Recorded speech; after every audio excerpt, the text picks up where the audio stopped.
عزیز القدر سامعین اکرام، السلام علیکم رحمۃ اللہ وبرکاتہ۔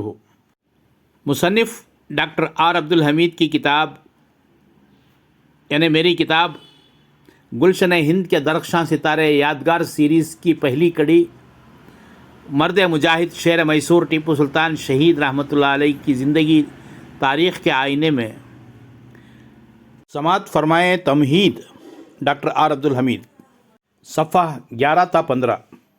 ہندوستان کی تحریک آزادی میں مسلمانوں کا حصہ بہت ہی ممتاز و نمایاں رہا ہے۔ انہوں نے جنگ آزادی میں قیادت اور رہنمائی کا رول ادا کیا ہے۔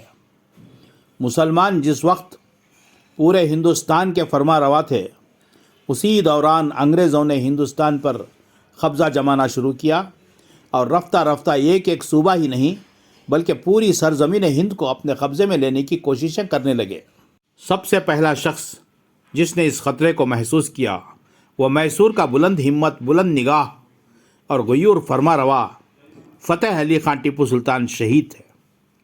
انہوں نے اپنے بالغ النظری اور غیر معمولی ذہانت سے یہ بات محسوس کر لی تھی کہ انگریز اس طرح ایک ریاست ہضم کرتے چلے جائیں گے اور اگر ان کے مقابلے میں کوئی منظم طاقت کھڑی نہ ہوئی تو ایک دن ایسا ہوگا کہ پورا ملک ان کا لقمہ تر بن جائے گا۔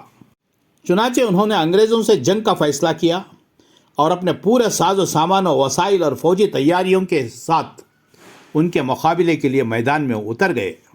غرض جس کو انگریز نے آزمایا وہ ٹیپو تھا، بھارت کا پہلا سپاہی۔ ٹیپو سلطان شہید رحمۃ اللہ علیہ نے ہندوستان کے راجاؤں، مہاراجاؤں اور نوابوں کو انگریزوں سے جنگ پر آمادہ کرنے کی کوشش کی۔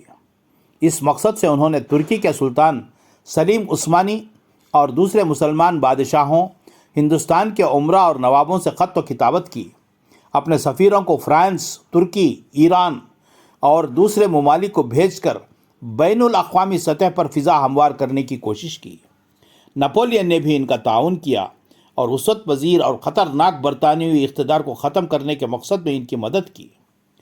سلطان زندگی بھر انگریزوں سے سخت معرکہ آرائی میں مشغول رہے۔ قریب تھا کہ انگریزوں کے سارے منصوبوں پر پانی پھر جائے اور وہ اس ملک سے باہر بے دخل ہو جائیں۔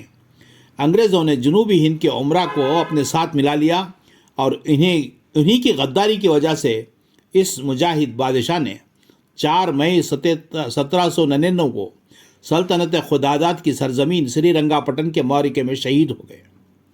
ٹیپو سلطان شہید رحمۃ اللہ علیہ نے انگریزوں کی اسیری، ان کی غلامی اور ان کے رحم و کرم پر زندہ رہنے کے بجائے موت کو ترجیح دی۔ ان کا بہت ہی مشہور تاریخی مقولہ ہے کہ گیدڑ کی 7 سالہ زندگی سے شیر کی ایک دن کی زندگی بہتر ہے۔ گیدڑ کی 7 سالہ زندگی سے شیر کی ایک دن کی زندگی بہتر ہے۔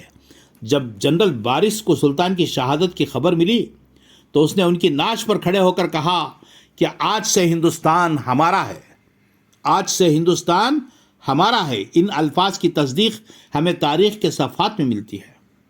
ٹیپو سلطان نے غیر ملکی اقتدار کے خلاف جہاد کر کے اپنا لہو بہا کر اپنی مقدس خاک وطن کو سیراب کر دیا۔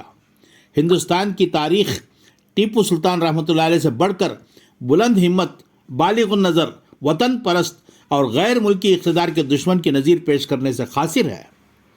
ٹیپو سلطان شہید رحمۃ اللہ علیہ مرد مجاہد، محب وطن، شہید وطن، شیر دل، سرزمین ہندی کے نہیں بلکہ پوری دنیا کی تاریخ کے ایک ایسے مشہور اور معروف فرما روا تھے جن کے کارناموں کی روشنی آج بھی جگمگاتی ہے۔ ٹیپو سلطان شہید نے میسور جیسی چھوٹی سی ریاست کو عالمگیر شہرت کا مرکز بنا دیا۔ انہوں نے راکٹ جیسا انوکھا حربہ ایجاد کیا۔ اس ایجاد کا صحرا جس کا چرچا آج سارے عالم میں ہے، سلطان شہید رحمۃ اللہ علیہ کے سر ہے۔ سابق صدر ہند ڈاکٹر عبدالکلام نے فرمایا ہے، یہ دیکھ کر مجھے انتہائی مسرت ہوئی کہ ناسا والوں نے ایک ہندوستانی کو راکٹ کا ہیرو تسلیم کیا ہے، جبکہ خود ٹیپو کے ملک نے اس کو فراموش کر دیا ہے۔ ٹیپو سلطان رحمۃ اللہ علیہ نے طاقتور بحری بیڑا تیار کیا تھا جس سے صرف ملکی تجارت ہی نہیں بلکہ ملک کی مدافعت میں بھی مدد ملی۔ سلطان ٹیپو تعمیرات کے میدان میں بھی کسی سے کم نہ تھے۔ کئی محل، کئی مساجد، قلعے اور باغات آج بھی ان کے ذوق تعمیر کے شاہد ہیں۔ بنگلور شہر کا آفاق گیر شہرت رکھنے والا لال باغ